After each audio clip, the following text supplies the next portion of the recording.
Welcome to the Deep Dive, where we crack open a stack of resources and, well, try to transform simple insights into these really profound frameworks for navigating life. And today we are tackling one of the most famous yet deceptively simple pieces of advice ever written. So simple. And it wasn't even meant for life management. It was originally for diet. It's just an incredible act of synthesis. Our sources have taken Michael Pollan's 7-word mantra, eat food, not too much, mostly plants, and shown how it functions as really a complete guide for intentional living. Yeah, it's way beyond the plate.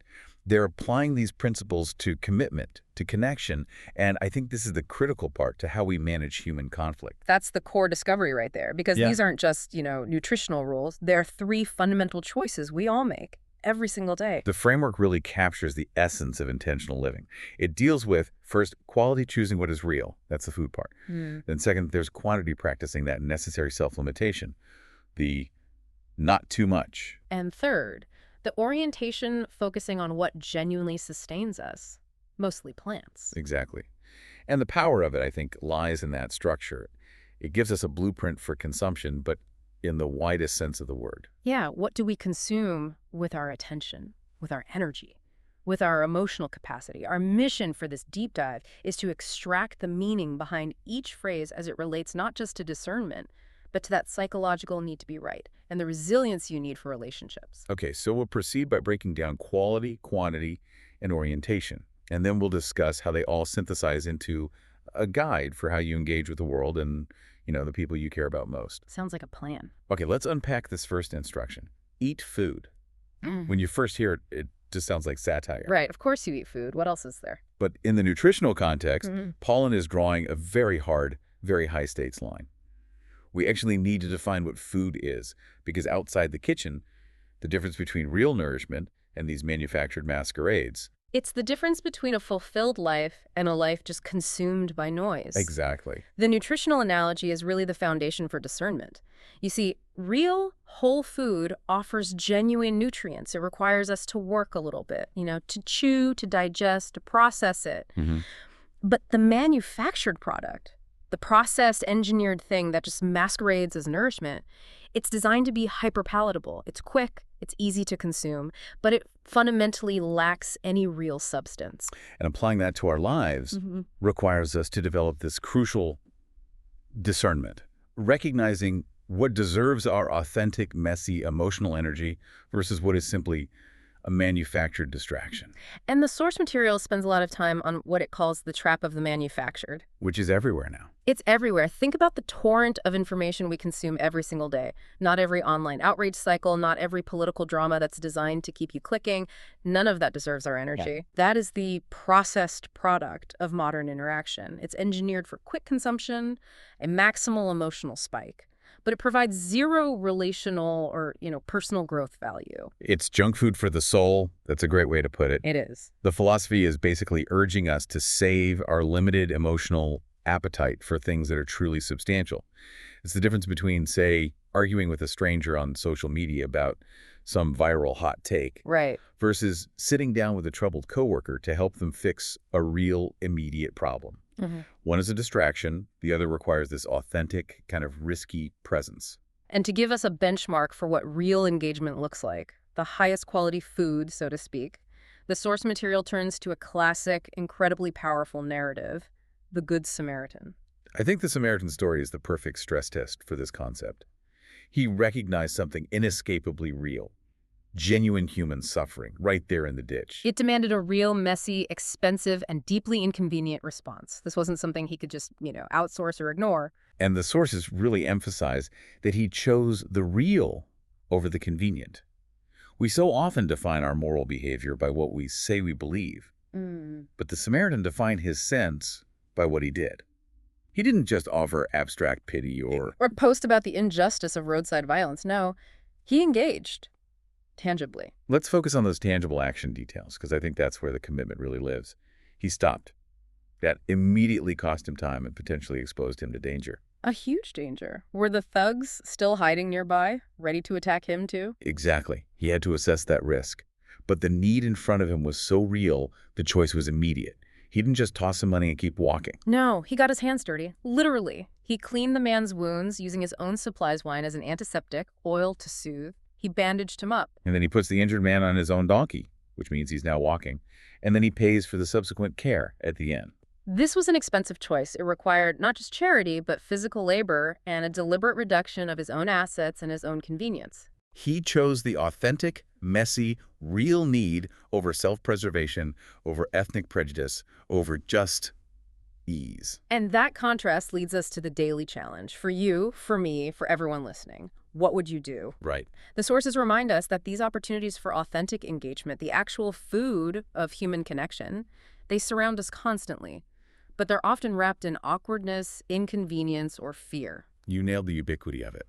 The silent struggle of a coworker, the elderly neighbor who clearly needs a heavy chore done but is way too proud to ask. Or, in a public setting, a child being emotionally or even physically mistreated. These are the moments that demand we override our conditioning to just pass by. Which is precisely why that TV show, What Would You Do?, is such a fascinating psychological mirror. They stage these scenarios, creating these hyper-realistic, awkward conflicts, specifically to see who is willing to eat the real food of engagement. They're testing whether modern people are still willing to be good Samaritans. And the scenarios they choose are just so visceral.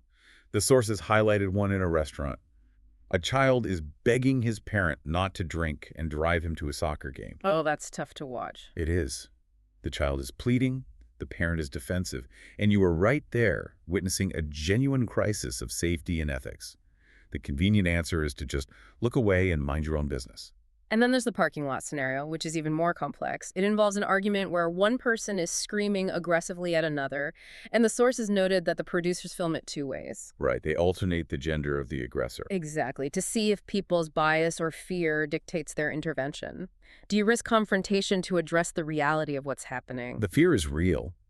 The source material connects this right back to the stress the Samaritan must have felt. Why do people detour? Is it just busyness? Is it fear of physical harm? Our instinct is usually fear of being wrong, fear of getting hurt, or just, fear of being awkward. But the philosophy here argues that the failure to eat food is often just a failure of authentic presence. So we choose the self-preservation of the manufactured world over the risk that comes with reality. We do. I wonder if the sources offered any insight into the psychology of the people who fail to act in those situations. They absolutely do. The sources point to the uncommon key from Tony Dungy, who frames it not just as a moral instruction, but as a recognition of conscience. Conscience, okay. He argues, don't detour the situation. If a person needs help and you can provide it, get involved, because your conscience won't let you just pass by. Yeah. The failure to act creates this moral residue, a poison you end up carrying. So the convenience you choose in the moment is fleeting. Right. But the regret for not acting is persistent. That reframes the cost entirely. It does. If the failure to act costs you your internal peace, then choosing the real messy action is actually the self-preserving choice in the long run. It is. And that choice leads to this ultimate concept of belonging, which was defined by Christian Morgenstern. He said, home is not where you live, but where they understand you. Understanding requires engaging with what is authentically present. Yeah. You only create a home, a place where you are truly safe and understood, when you've chosen to engage with the real, messy humanity all around you. That sets a profoundly high bar for presence and engagement. But, and here's the question, if we follow the Samaritan's example and engage in what's real, if we stop for every crisis, don't we run the risk of just burning ourselves out? Of consuming so much of the world's suffering that we deplete our reserves? And that question naturally leads us to Paulin's critical second phrase, the one that introduces the discipline required for sustainability. Not too much. Not too much. Here's where the concept of discipline and really necessary limitation enters the picture. We've defined quality. Now we have to address the toxic quantities of consumption. And not just of food, but specifically of conflict and that need to be right. That's the one. The paradox is so simple, yet so easily ignored. The sources call it the paradox of health. You can consume the purest, most authentic things, perfectly sourced ingredients, profound books, deep conversation. All good things. All good things. But if you consume too much, if the quantity becomes toxic, you still harm yourself. That quantity destroys the quality. And we apply that directly to interaction with what the sources call the paradox of being, right? Exactly. You can be factually, morally, or legally right about everything. Your politics, your decision in a marital argument, your interpretation of events. You can have all the receipts. You can have them all. But if you insist on consuming that righteousness in excess, if you push the conflict past the point of resolution and into domination, Yeah. you destroy what matters most. Your family, your relationships, the very fabric of your shared life. Gone. So why is the need to be right so psychologically powerful? What's the draw? The sources suggest it's a cheap form of emotional sugar. It's a quick hit of self-vindication that tells your ego, I won. A quick fix. A quick fix. But that quick satisfaction, it depletes our long-term relational assets, much like sugar depletes nutritional stores. This leads to what the sources call toxic conflict consumption. Arguments often take on a life of their own, and when we overindulge in being right, we are essentially overeating our own self-importance, and it makes us relationally sick. And the cost is just too high, and so often the subject matter is meaningless. The sources use this Bruce Springsteen lyric from Tucson Train as the core example of this profound tragedy. It's a line that should haunt anyone who's ever been in a protracted conflict. It's devastating. We fought hard over nothing. We fought till nothing remained. Ugh, that line is just... It's brutal because it speaks to the ultimate futility. They were fighting over nothing. Maybe a misunderstanding, a minor slight, some temporary disagreement. But they consumed that conflict so excessively that nothing remained. The relationship, the connection, the trust, the shared future was all completely incinerated by their need to win. But there's an even more haunting element the source material emphasizes. This idea of the tragedy of Carrie. People carry these insignificant slights or petty disagreements that nothing. For years, sometimes for decades. A 5-minute argument over dinner escalates into 6 months of silence.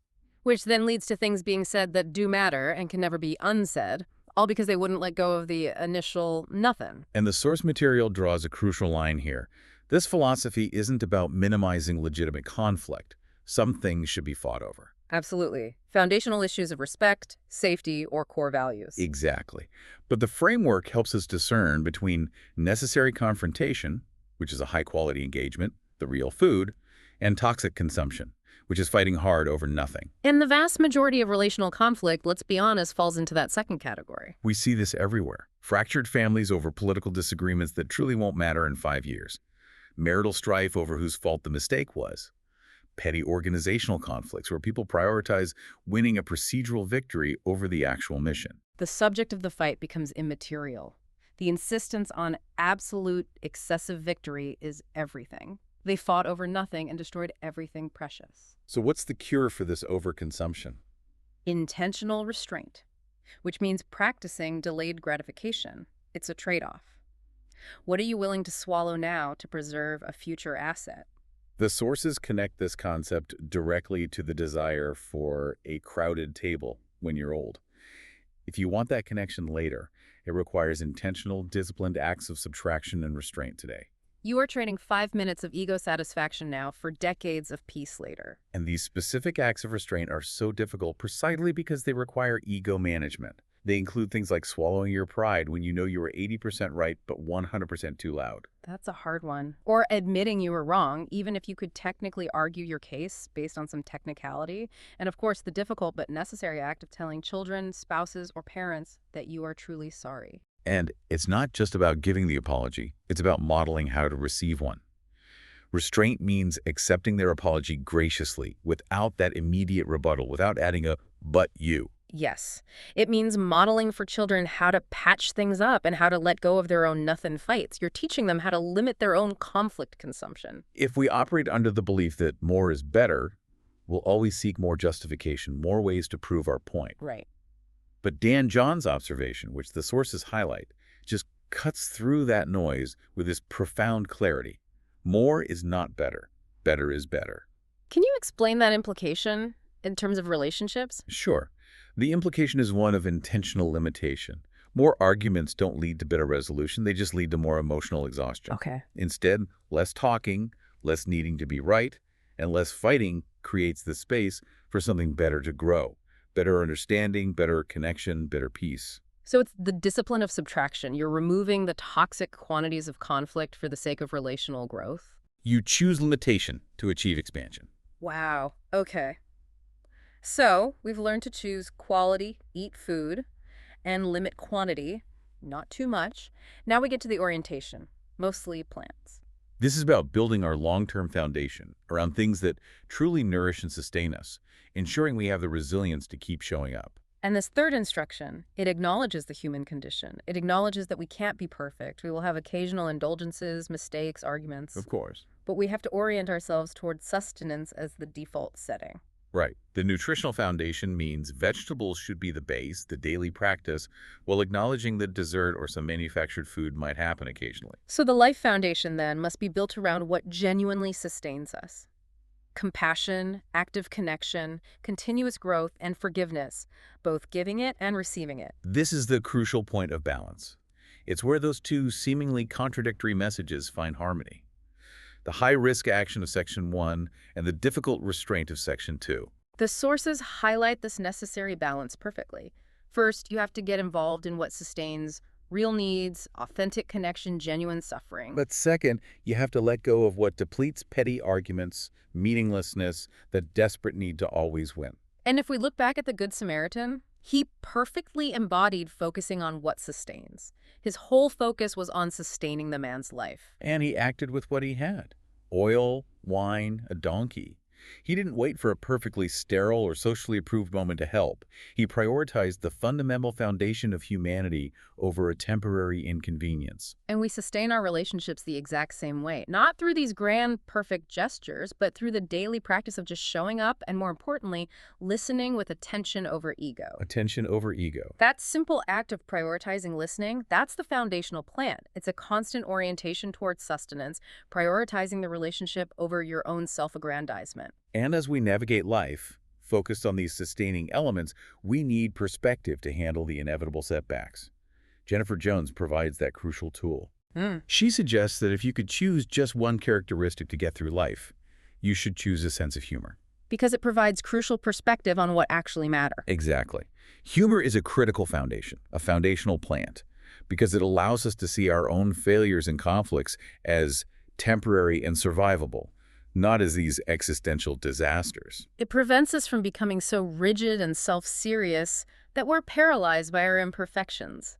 It's the lubricant that allows the gears of a relationship to keep turning when they get stuck. Because this philosophy demands resilience, and the sources are so clear about this. You will fail at this. We all will. You'll miss opportunities to help. You'll fight hard over nothing. You will choose the manufactured distraction over the real thing. It's going to happen. And that's where the perspective of the athlete becomes so essential. Roberto Luongo's quote provides the perfect attitude for resilience. It doesn't matter how many times you get knocked down. The only thing that matters is how many times you get up. The distinction between the fall and the recovery is everything. In athletic terms, the sources note the difference between a goalie letting in a soft goal, that's the failure, the inevitable mistake, Right. and letting that failure compound into subsequent mistakes. That's the regret, the spoiled food. The philosophy isn't about avoiding the fall. It's about ensuring your foundation allows you to stand back up immediately. So how do we get up stronger? The process is described as metabolizing failure into wisdom.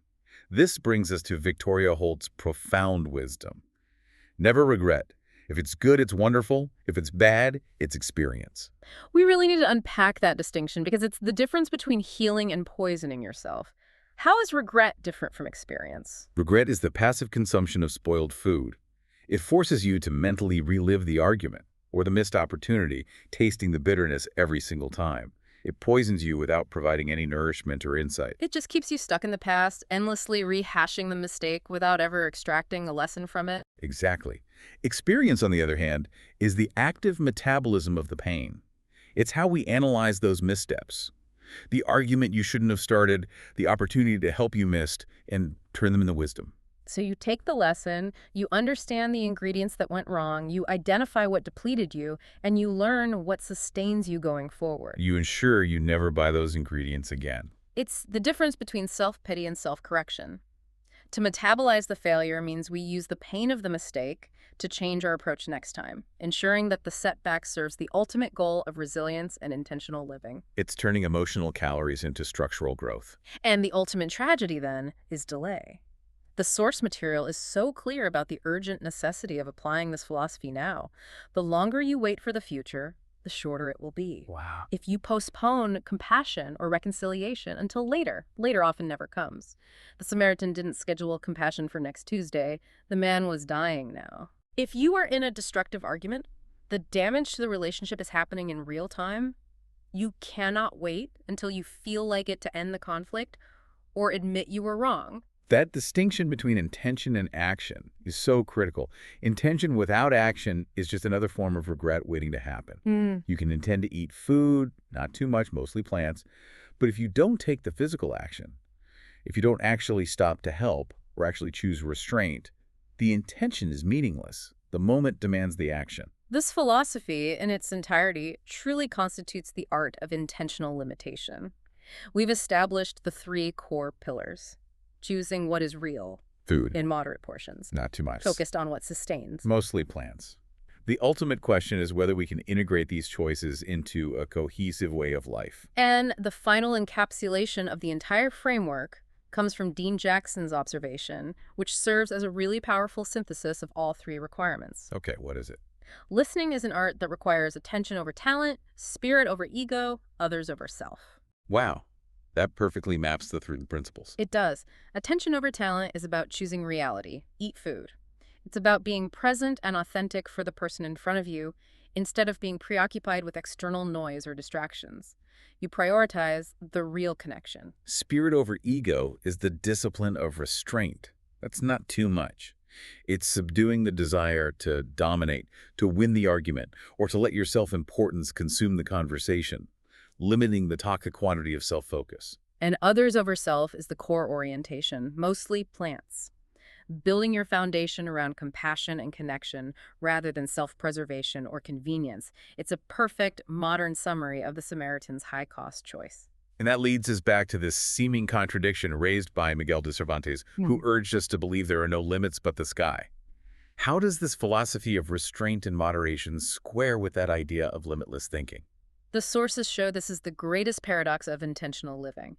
The Samaritan embodied it perfectly. He refused to let the wrong things limit him. He didn't let social boundaries, ethnic hatred, fear of personal risk, or the expectation of the crowd limit his compassion. That is true limitless thinking. But paradoxically, he also practiced profound limitation by choosing to sacrifice his own time, his safety, and his resources. He willingly accepted the limitation of putting another's immediate needs before his own convenience. And that is the crucial distinction for us to carry forward. True limitless thinking is the refusal to let the wrong limits define you, the limits of fear, ego, prejudice, or self-serving convenience. While willingly accepting the right limitations. Service, humility, sacrifice. Those right limitations are the very structure that allows your best self, your most sustained relationships, and your most intentional life to grow. So it's not about boundless consumption, it's about boundless compassion, and that's achieved through disciplined self-restraint. It is the ultimate framework for living small and living large at the same time. Perfectly said. That was a phenomenal and extremely practical deep dive. The framework is just astonishingly comprehensive. Choose quality over quantity, action over apathy, restraint over righteousness, and connection over being correct. It's amazing how 7 words about eating gave us a complete ethical and practical framework for engaging with the world. Yeah. Whether you're stopping to help a stranger in need or deciding whether to escalate a petty argument with your partner, you're making the same fundamental choice guided by quality, quantity, and orientation. The source material makes it abundantly clear that the opportunities to apply this philosophy are not rare. They come daily, constantly asking us, what would you do? Yeah. Will you eat the real food? Will you consume too much of the toxicity? Will you build your foundation on plants? Exactly. And that brings us to the final thought we want to leave with you. We spent a significant amount of time discussing Victoria Holt's advice on metabolizing failure into wisdom, that difference between the poison of regret and the fuel of experience. So consider this today. What is one spoiled food, one regret, one mistake, one instance of fighting hard over nothing from your past that you can actively decide to metabolize into experience right now, ensuring you extract the lesson and never repeat the ingredients? And based on the urgency of the Samaritan's action, what is the one small, real act of compassion or reconciliation or vulnerability that you're currently delaying because it's inconvenient? Don't wait for the future to shorten any further.